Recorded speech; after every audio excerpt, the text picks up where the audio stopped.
3. As imagens dos horríveis ídolos não nos deixaram enquanto remávamos através da escuridão. Protegidos pela noite, prosseguimos no meio do rio, buscando evitar ataques. Quando os primeiros raios de luz rasgaram a madrugada, pusemo-nos a procurar um trecho de margem onde pudéssemos descansar e nos alimentar. Entretanto, quanto mais descíamos o rio, mais densamente a terra era povoada. No dia seguinte, alcançamos uma série de aldeias que se estendiam por pouco mais de uma légua, uma ao lado da outra, cujos nativos pareciam pacíficos. O capitão tentou se comunicar com alguns deles que se aproximaram das nossas embarcações e pareciam nos saudar. Sentimos confiança neles e, acreditando que não seríamos enganados nem emboscados, aportamos o São Pedro e o Vitória e desembarcamos na aldeia. Seus habitantes eram amistosos e nos convidaram para entrar em suas casas. Algumas mulheres nos trouxeram comida e presentes. Os intérpretes que tínhamos capturado na Vila da Porcelana conversaram com nossos anfitriões e nos disseram que aqueles indígenas eram súditos de um soberano chamado Paguana. Aqui também havia muitas estradas ligando a aldeia ao interior. Nossos anfitriões explicaram que Paguana não vivia ali, às margens do rio, mas no interior. Disseram que deveríamos visitá-lo, pois nossa presença agradaria o soberano. De acordo com nossos intérpretes, Paguana possuía grandes reservas de prata, enormes manadas de lhamas e abundância de alimentos. Apesar do nosso entusiasmo, o capitão Orellana nos conteve novamente. Lembrou-nos que éramos poucos e que nossa força não era suficiente para realizarmos uma incursão à capital de Paguana. Advertiu que nossa segurança dependia dos bergantins e que não deveríamos nos afastar deles. Se sobrevivêssemos àquela expedição, então voltaríamos melhor preparados e armados para tomar aquelas terras. Alguns dos homens relutaram. Tínhamos sofrido muitos reveses, padecido de fome e fadiga. 7 dos nossos morreram de doenças e 1 em combate. Sabíamos que o rio nos reservava mais dificuldades ao longo do seu curso. Por isso, alguns conquistadores propuseram permanecer ali, naquela aldeia amistosa, por mais tempo.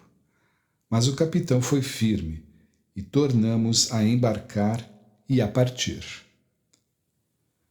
Naquele trecho, o Marañón era tão largo que de uma margem não conseguíamos avistar a outra. Navegávamos em meio às copas verdejantes de árvores submersas, onde peixes nadavam entre as folhas e comiam seus frutos como se fossem pássaros. Continuamos durante 4 dias sem parar, comendo nos barcos, fazendo turnos para remar e vigiar aquele rio de uma imensidão opressora. No terceiro dia, avistamos cerca de 20 aldeias na margem norte. Na segunda-feira, 29 de maio, aproximamo-nos de uma grande povoação. Uma dessas vilas se estendia por 1,5 léguas. Contamos mais de 500 casas. Na praia, centenas de guerreiros reuniam-se, cantando hinos de guerra. O capitão ordenou que continuássemos no meio do rio, sem provocar os nativos. Mas os guerreiros lançaram diversas canoas na água e vieram até nossos barcos com grande velocidade. Ao aproximarem-se, atacaram. O capitão Orellana ordenou que nossos artilheiros respondessem. De imediato, uma saraivada de flechas de balestra e balas caiu sobre nossos atacantes, repelindo-os. Por conta da escaramuça, chamamos aquele local de Pueblo Vicioso. No final daquele mesmo dia, alcançamos uma aldeia menor. O tamanho da povoação nos estimulou a desembarcar e tentar tomar algumas cabanas e pilhar alimentos. Nesse local, o final da província do soberano Paguana, a paisagem começava a mudar. O terreno era tão plano que parecíamos não estar mais num rio, mas num lago de águas plácidas e adormecidas. A floresta também se dissipava, dando lugar a campos de grama alta com algumas árvores esparsas. As cabanas dos nativos eram recobertas com a palha dos campos, recolhida e transportada através das estradas bem construídas de que dispõe. Mas o povo dessa região vizinha à província de Paguana era tão beligerante quanto os outros grupos de omáguas que encontramos, tão agressivos que não nos deram oportunidade de nos comunicarmos com eles. Repelindo os ataques desses guerreiros de cabeça deformada com tiros certeiros de besta e arcabuz, disparados da proteção de nossas embarcações, procuramos descer o rio o mais rapidamente possível. No sábado seguinte, encontramos uma pequena aldeia que poderia ser tomada sem muita dificuldade. Aportamos e atacamos. Os habitantes lutaram com bravura, mas nossas armas eram mais poderosas que as deles e os nativos não tardaram a fugir. Abandonaram a aldeia tempo suficiente para que pudéssemos pilhar os alimentos que tinham estocado. Encontramos aves gordas, uma iguaria que não provávamos havia tempo. Carregamos os barcos com as provisões e continuamos nossa jornada enquanto os indígenas voltavam para suas casas. Na tarde daquele mesmo sábado, 3 de junho, chegamos a uma magnífica confluência. Um afluente feroz e copioso desaguava na margem norte do Marañón. Era um espetáculo assombroso, o maior afluente que tínhamos encontrado, maior mesmo que o impressionante Rio da Trindade, pelo qual passáramos antes. O tamanho colossal do rio e seu volume nos davam a dimensão de nossa pequenez, perdidos naquela imensidão que sequer suspeitávamos existir. A consciência daquela terra fabulosa nos dominou. As águas do afluente eram incrivelmente escuras, negras como tinta. Por cerca de 20 léguas, as águas dos 2 rios correram paralelas sem se misturar. Impressionados, batizamos aquele fabuloso curso d'água de Rio Negro.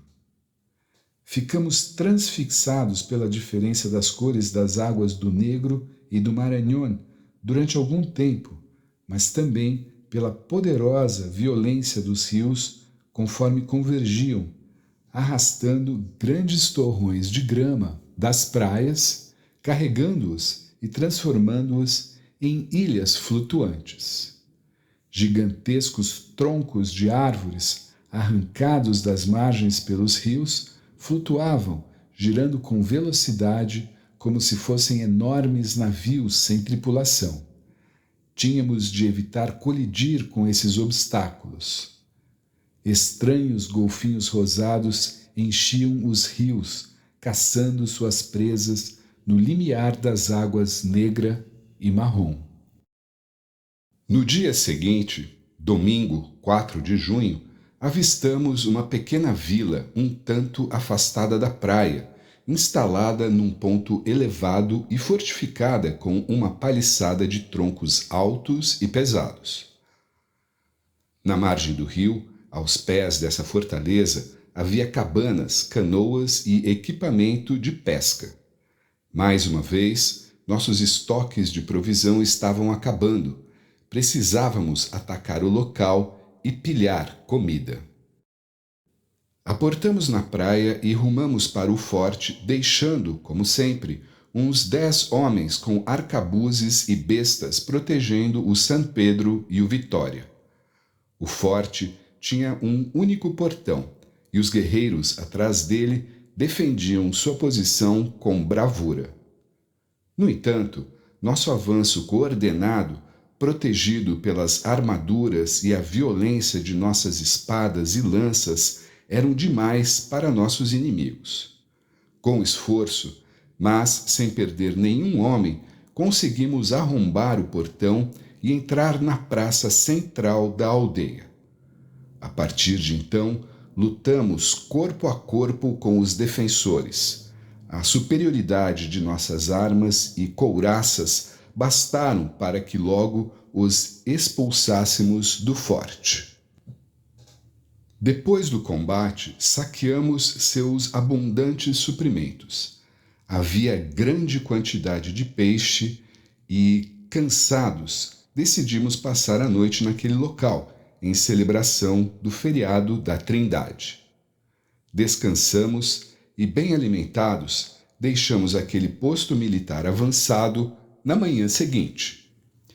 Remando o tempo todo ao longo do caminho, observávamos com grande interesse as aldeias que continuavam a se estender ao longo do rio. Era uma população enorme. No final daquele dia, marcado no meu diário como segunda-feira, 5 de junho, avistamos uma vila de tamanho médio que parecia menos intimidadora do que as outras que tínhamos avistado, densamente povoadas. O capitão decidiu que deveríamos desembarcar e tentar nos aproximar dos nativos. Aportamos, deixando, como sempre, um grupo bem armado defendendo nossas embarcações e, espadas na mão, fomos em direção do centro da aldeia. Ficamos surpresos porque os habitantes nos permitiram entrar no povoado sem nos atacar. Na praça central, descobrimos uma estrutura curiosa que sugeria estarmos no território de um povo diferente dos Omáguas. No meio da praça havia um enorme tronco com cerca de 10 pés de diâmetro, decorado com um baixo relevo representando uma cidade de pedra, cercada por uma muralha com um único portão, flanqueado por 2 torres muito altas. As portas, por sua vez, eram ladeadas por 2 colunas. Toda essa estrutura estava pousada sobre as patas dianteiras de 2 jaguares, com expressão feroz, cada qual voltando-se para olhar para trás, como se desconfiassem e vigiassem. No tronco havia um buraco no qual eles colocavam Chincha para o deus Sol que cultuam. Um dos indígenas se aproximou e o capitão tentou se comunicar com ele, pedindo que explicasse o significado daquela estrutura de madeira. A resposta nos surpreendeu a todos. O nativo, um homem de meia idade, vestido com as tradicionais roupas de algodão tingido usadas pelos povos ao longo do rio, nos explicou que seu povo era súdito das Icamiabas, poderosas mulheres guerreiras que dominavam aquela região.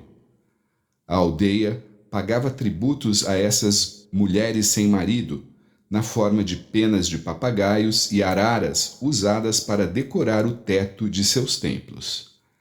Disse também que todas as aldeias de seu povo pertenciam a essas amazonas.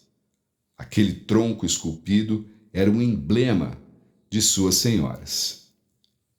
Ao lado do tronco sacrificial havia uma grande construção onde eram celebrados os ritos ao deus Sol.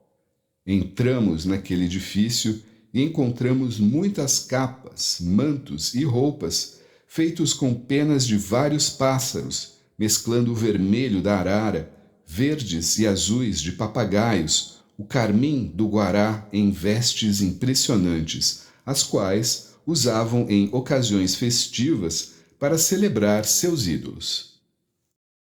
Aqueles objetos testemunhavam o poder das senhoras daquelas terras. Apesar de os habitantes daquele local parecerem amistosos, sentimos a ameaça de um novo perigo. Tínhamos entrado num território ainda mais misterioso, talvez ainda mais ameaçador do que o que havíamos passado. As histórias de sacrifício humano que Cortés e seus homens testemunharam no México voltaram a nos assombrar. Já tínhamos visto o suficiente. Então, retornamos aos barcos. Aceitamos a pequena oferta de alimentos que os indígenas nos deram e partimos. Pouco depois, avistamos outra aldeia, uma vila bem maior do que a que tínhamos deixado. Lá, pudemos distinguir um tronco sacrificial semelhante ao que tínhamos encontrado. Estimulados pela boa recepção que tivéramos, o capitão resolveu visitar também essa povoação. Contudo, encontramos uma resistência inesperada. Durante mais de uma hora, manobramos os bergantins à procura de um ponto para desembarcar, lutando contra os nativos que nos atacavam em canoas e a partir da praia. Finalmente, conseguimos desembarcar, deixando os besteiros e arcabuzeiros nos barcos, disparando suas armas. Já estávamos bem treinados nessa manobra e, alimentados e relativamente descansados, atacamos com ainda mais ímpeto. Os indígenas retrocederam de início, porém voltaram a atacar em ondas. Cada leva caía sobre nós repentinamente e se retirava em seguida, sendo substituída por outra onda de atacantes. Era uma estratégia engenhosa que não nos dava tempo e que nos pressionava incessantemente. Isso durou horas. No final, graças à nossa disciplina e poder de armas, conseguimos resistir. As ondas de inimigos foram perdendo impacto até que, por algum tempo, pudemos procurar alimentos. Contudo, pouco depois, o número de guerreiros começou a aumentar ao nosso redor e o capitão ordenou que nos retirássemos imediatamente. A partir daquele ponto, passamos por aldeia após aldeia, com os nativos alinhados nas margens, armados e prontos para a luta, caso tentássemos desembarcar. A notícia da nossa passagem viajava rio abaixo, bem mais rapidamente do que nosso barco. Os guerreiros balançavam suas lanças e gritavam, desafiando-nos, fazendo movimentos rítmicos com os escudos.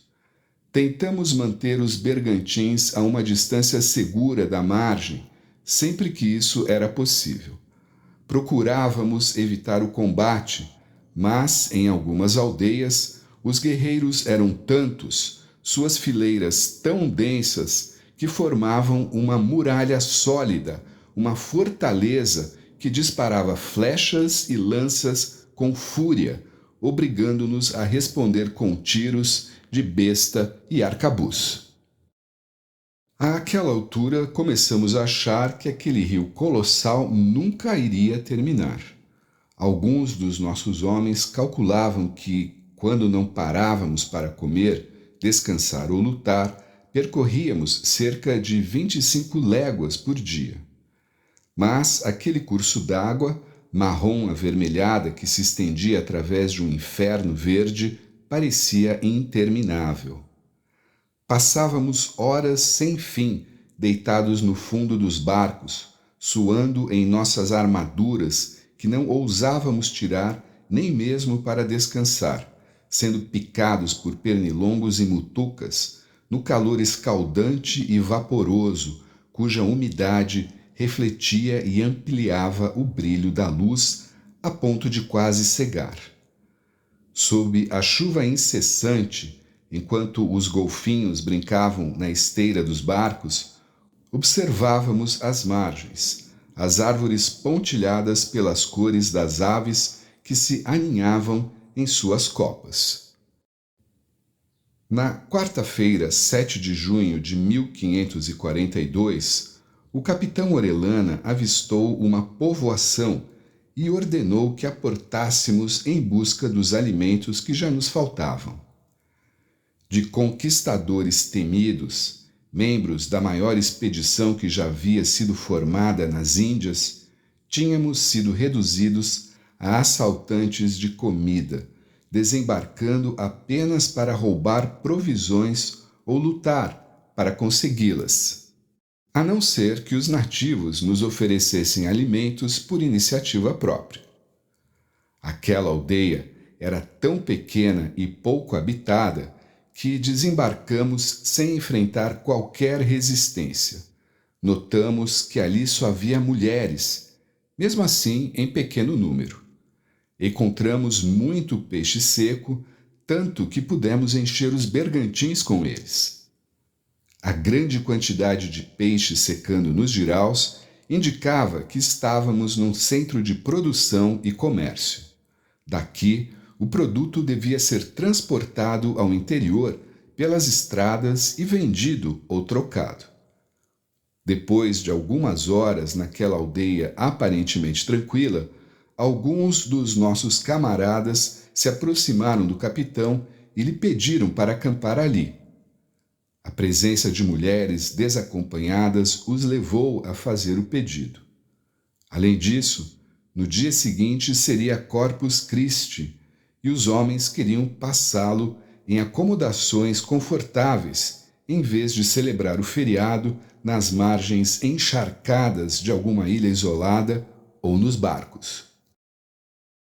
O capitão, inicialmente, recusou o pedido.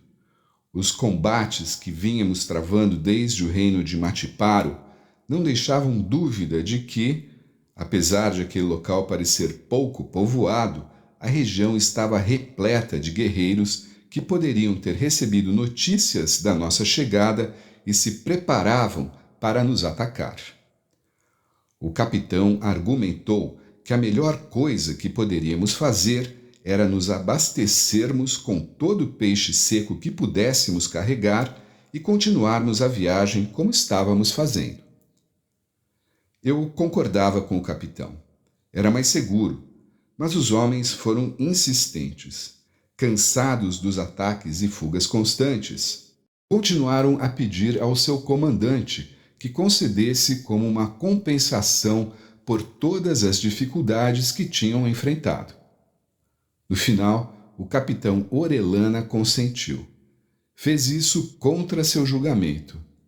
E agir contra seu próprio julgamento quase sempre traz consequências. Felizes, os homens se dispersaram e entraram nas casas próximas. Muitos acomodaram-se acompanhados das indígenas, que, curiosas, ofereceram-se aos espanhóis. Exaustos, relaxando de fato pela primeira vez em muito tempo, satisfeita a fome e os desejos sensuais, muitos caíram num sono pesado. Quando o sol desceu, os homens da aldeia começaram a retornar do interior, onde tinham estado trabalhando nas suas plantações. Surpresos, inquietos e furiosos por encontrar suas casas tomadas pelos estranhos cuja presença vinha sendo anunciada por outras aldeias rio acima, começaram a gritar para nós, desafiando-nos a sair das cabanas. Muitos se concentraram para nos atacar em massa. Alguns de nós corremos para fora e formamos uma linha de defesa. Mal tínhamos nos reunido, os guerreiros enraivecidos atacaram. Contudo, ao sentirem pela primeira vez o gume de nossas espadas e a dureza de nossas armaduras e capacetes, perderam o ímpeto e recuaram, deixando suas casas para nós. A noite veio, e a lua cheia iluminou o céu, refletindo sua claridade numa faixa prateada através do rio. Os sons da mata se transformaram, a voz da floresta tornara-se lúgubre, sombria. O capitão deu ordens para que descansássemos sem tirar nossas armaduras e que estivéssemos prontos para responder a um ataque. Também dobramos o número de sentinelas. Apesar dessas preocupações, os guerreiros retornaram, e dessa vez em número assustador. Aproximaram-se em silêncio, concentrando-se em 3 lados ao nosso redor, e investiram sem nenhum ruído e de modo tão repentino que feriram gravemente 3 das sentinelas. Num instante, estavam sobre nós. Quando os gritos de alarme, misturados aos berros dos guerreiros que nos atacavam, rasgaram a noite, agrupamo-nos para nos defender. Lutando sob o luar, os indígenas desferindo golpes de tacape, o capitão rosnando ordens, conseguimos repelir a investida e até mesmo perseguimos alguns dos nativos através da aldeia, forçando alguns deles a fugir para a mata e outros a se jogar no rio, tentando alcançar suas canoas. O capitão ordenou que reuníssemos madeira e outros materiais para construirmos uma barricada que defendesse a entrada para a aldeia, por onde um grande ataque poderia ocorrer. Também mandou que o Frei Carvajal cuidasse das sentinelas feridas. Além disso, postou guardas ao redor de nosso perímetro de defesa. Passamos o resto daquela madrugada de lua cheia, repelindo novas ondas de atacantes. Quando o dia finalmente nasceu, conseguimos capturar alguns dos guerreiros. Logo que a claridade se tornou suficiente, carregamos os bergantins com segurança. Então, o capitão realizou sua vingança, um ato que contradizia sua natureza, uma ação digna do governador Gonzalo Pizarro. Chamou alguns de nós e reuniu os prisioneiros. Ali, na frente da sua casa, na sua aldeia natal, diante de seus familiares, enforcou os indígenas que tínhamos capturado numa mensagem de fúria aos demais. Em seguida, para pontuar esse ato de modo ainda mais cruel, ateou fogo nas casas da aldeia. Enquanto embarcávamos, ele sentiu necessidade de justificar para mim aquele ato. Quase no sussurro, disse que, embora movido pela raiva, queria que os indígenas passassem a nos temer ainda mais e deixassem de nos atacar. Foi uma medida desesperada, tão desesperada quanto nossa situação se tornava a cada dia que passávamos naquele rio sem fim. Enquanto remávamos com resolução para longe daquele lugar, o qual chamamos de aldeia de Corpus Christi, pudemos ver as pessoas se aglomerando na margem, os guerreiros se preparando para nos seguir em suas canoas, as mulheres e crianças chorando e gritando pelos seus parentes mortos por nossas armas ou enforcados. O capitão ordenou que seguíssemos com ainda mais velocidade. Logo deixamos as canoas de guerra para trás. Aos poucos, a aldeia sumiu na distância. Podíamos ver apenas as nuvens de fumaça negra que se erguiam das casas em chamas, se adensando como uma entidade feroz sobre a floresta.